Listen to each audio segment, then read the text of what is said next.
ओम श्री गणेशाय नमः। तुलसी मैया की जय।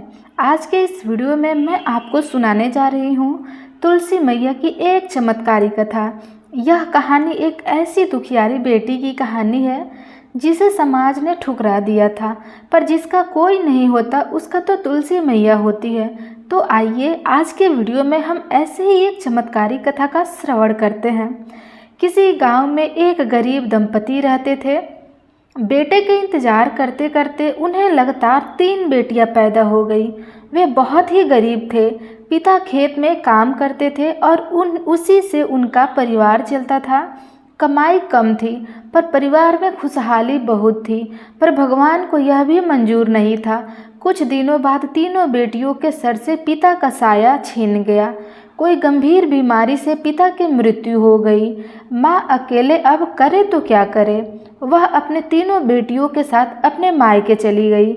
मायके में नाना के छत्र छाया में उनका पालन पोषण होने लगा। बड़ी बेटी बड़ी हो गई और संस्कारी हुई।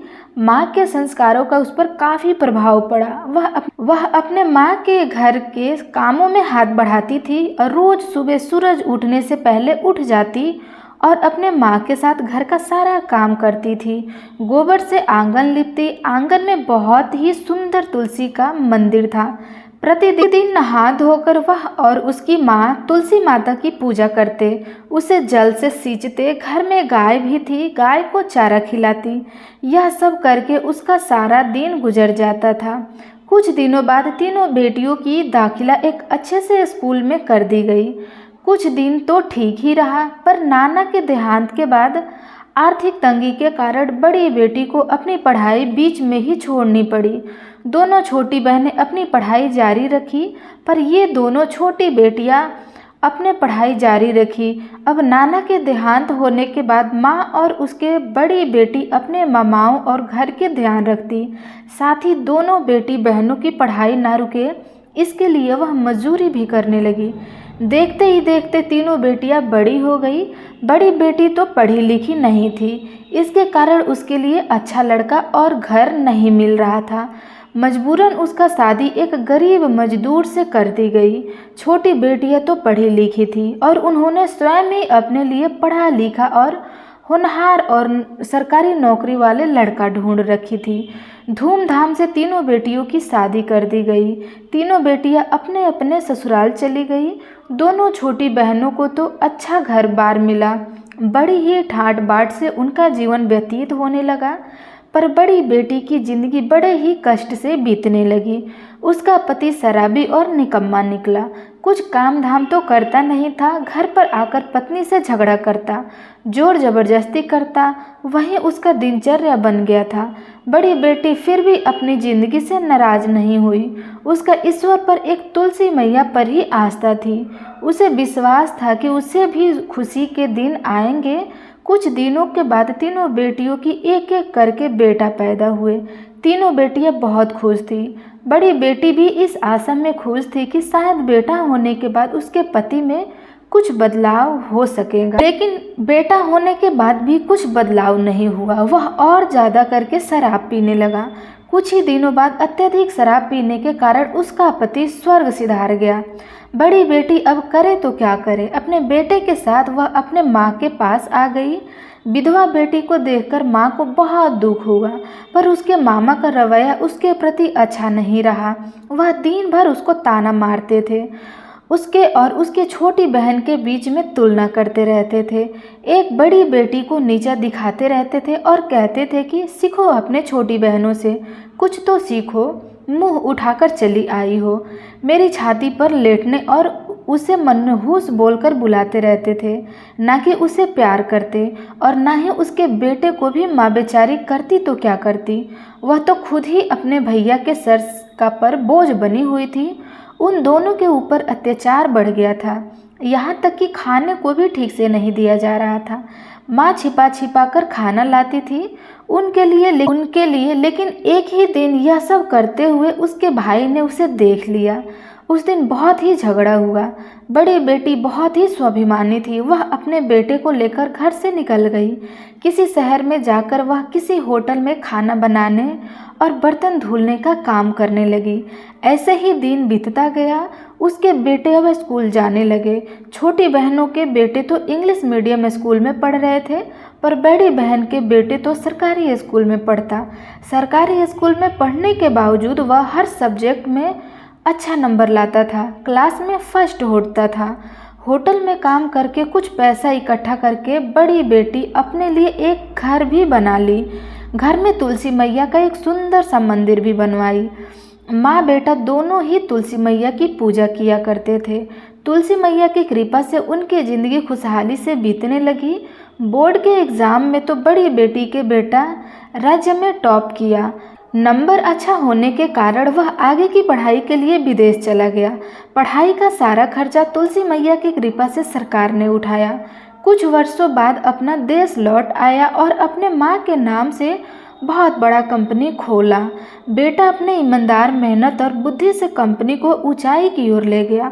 दोनों छोटी बहनों के बेटे इसी कंपनी में नौकरी करने लगे। उसे पता नहीं था कि कंपनी का मालिक उसका भाई है, और मालिक को भी पता नहीं था कि वे उनके ही अपने मौसी के लड़के हैं। ऐसे ही दिन चलता रहा। माँ अब होटल में काम करने जाना बंद कर दी, क्योंकि अब वह उस होटल का मालकिन हो गई थी, क्योंकि उस होटल को उसके बेटे ने खरीद लिया था। दिन बहुत खुशहाली से बीतने लगा। एक दिन माँ को अपने माँ से मिलने की इच्छा हुई। वह अपने माँ से मिलने की बात अपने बेटे को बताई। बेटा ने कहा कि माँ, मुझे कोई ज़रूरी काम है, विदेश जाना पड़ेगा। 2 दिन बाद मैं वापस आऊँगा और मैं तुम्हें लेकर जाऊँगा। ड्राइवर को कह देता हूँ कि वह आपको मामा के घर छोड़ आए। बड़ी बेटी बड़ी ही खुशी मन से माँ से मिलने की और बहनों से मिलने की आस लेकर निकल पड़ी। इतने वर्षों के बाद वह अपने बहनों से मिलने गई, यह सोचकर कि वह अंदर ही अंदर मुस्कुरा रही थी। वह सोच रही थी कि उसके बहनें भी उससे मिलने के लिए उसके ही तड़प रही होंगी। वह शहर से गांव की तरफ बढ़ी। गांव आने के बाद वह ड्राइवर को वापस जाने के लिए कह दी और पैदल ही आगे बढ़ी। उसने सबके लिए कुछ न कुछ गिफ्ट लिया, क्योंकि इतने दिनों के बाद वह अपने से मिलने खाली हाथ कैसे जाएगी। वह अपने घर के दरवाजे के सामने खड़ी होकर माँ को पुकारने लगी। माँ दौड़ी बाहर आई और बेटी को गले से लगा लिया, पर मामा को उसका आना अच्छा नहीं लगा। उसने वही मनहूस बोल बोल कर उसको परेशान करने लगा। मामा कहने लगा कि चली आई मनहूस मेरा दिन बिगाड़ने के लिए, मेरे छाती पर मूंग दलने के लिए। इस बेशर्म को शर्म नहीं आती, पैदल की बेकार सी चली आई है। तुम्हारा निकम्मा बेटा कहाँ है, जिसे जरा सा भी शर्म होती तो तुम्हें भेजा नहीं होता। तुम्हारी छोटी बहनों के बेटे को देखो, वह एक बड़ा सा कंपनी में काम करते हैं। तुम्हारा बेटा क्या करता है? बड़ी बेटी कुछ बोलती है कि उसकी दोनों बहनें अपने और अपने बेटे के साथ वहां पर आ गई। बड़ी बेटी उन्हें देखकर बहुत खुश हुई, उन्हें गले लगाकर चाहा, पर छोटी बहन ने मना कर दिया। वे दोनों अपने बेटे के नाम के फूल बांधने लगे। वे कहने लगे कि मेरा बेटा इतनी बड़ी कंपनी में काम करता है, उसका सैलरी लाखों रुपया है, उसे अपने मामाओं के लिए इतना महंगा गिफ्ट लाया है। मेरा बेटा ने क्या भेजा है? बड़ी बेटी गिफ्ट निकालकर माँ को दे दी और कही कि माँ, यह रहा आपके लिए गिफ्ट। माँ ने खुशी खुशी गिफ्ट ले ली, क्योंकि माँ को महंगा या सस्ता गिफ्ट से कोई मतलब नहीं था। उसके लिए तीनों बेटियों की खुशी मायने रखती थी। माँ ने तीनों बेटियों को घर के अंदर ले आई, उन्हें बैठने को कहा, पर बाकी बहनों ने बड़ी बहन को अपने साथ बैठाने का मना कर दिया। मामा भी बड़ी बेटी को खरी खोटी सुनाने लगा। बड़ी बेटी कुछ बोलती, लेकिन उसके माँ के कारण वह चुप हो गई। उसने सबके लिए गिफ्ट निकाले। उसने मामा को अपने दोनों बहनों को गिफ्ट निकाल कर दे दिया, पर उन्होंने सस्ता गिफ्ट समझकर उसके गिफ्ट पर निरादर किया और गिफ्ट को वहीं फेंक दिया। अपने अपमान से वह बहुत दुखी हुई, पर अपने माँ के लिए वह सब सहती गई। उसे घर में सभी एक साथ बैठकर चाय पीते, खाना खाते, पर बड़ी बेटी को उनके साथ बैठना अच्छा नहीं लगता था। हर समय उनके बहनों के सामने उसे नीचा दिखाया जा रहा था। छोटी बहनों के गिफ्ट को उसके मामा ने खुशी खुशी अपना लिया, पर बड़ी बेटी के गिफ्ट की तरफ एक मुड़कर भी नहीं देखा। बड़ी बेटी और उसके बेटे को वे लोग मनहूस कहते, निकम्मा कहते, भिखारी कहते। सारी बातें सुनकर बड़ी बेटी को बहुत दुख हुआ। वह कहती है कि उसका बेटा एक बड़ा कंपनी का मालिक है, पर उसके बात को कोई नहीं मानता था। वे सोचते थे कि वो झूठ बोल रही है। ऐसे ही 2 दिन बीत गए। बड़ी बेटी का बेटा विदेश से लौट आया और बड़ी ही आलीशान गाड़ी में माँ को वापस लाने के लिए गांव की तरफ चल पड़ा। इधर अपने मामा और बहनों के ताने से बड़ी बेटी बड़ी ही दुखी थी और मन ही मन सोचने लगी कि क्यों यहाँ पर आई, यहाँ पे नहीं आती, वही ठीक था। इधर बाहर गाड़ी की आवाज़ से सभी लोग बाहर निकल आए, यह देखने के लिए कि इतने आलीशान गाड़ी में कौन आ रहा है। गाड़ी के दरवाजे को ड्राइवर खोलते हैं। बड़ी बेटी का बेटा गाड़ी से नीचे उतरता है। उसे देखकर छोटी बहने के बेटे लोग आश्चर्यचकित हो गए, क्योंकि वह और कोई नहीं बल्कि जिस कंपनी में काम करते थे उस कंपनी का मालिक था। वह हैरान थे कि वह इस गांव में क्या कर रहे हैं। छोटी बहन के बेटे उसके सामने सर झुकाकर सलाम करते हैं और वहां आने का कारण पूछते हैं। वह कुछ जवाब नहीं दिया। थोड़े आगे बढ़कर पहले अपने माँ के चरण स्पर्श किया। सभी आश्चर्यचकित हो गए कि यह धनवान व्यक्ति बड़ी बेटी का पैर क्यों छू रहा है।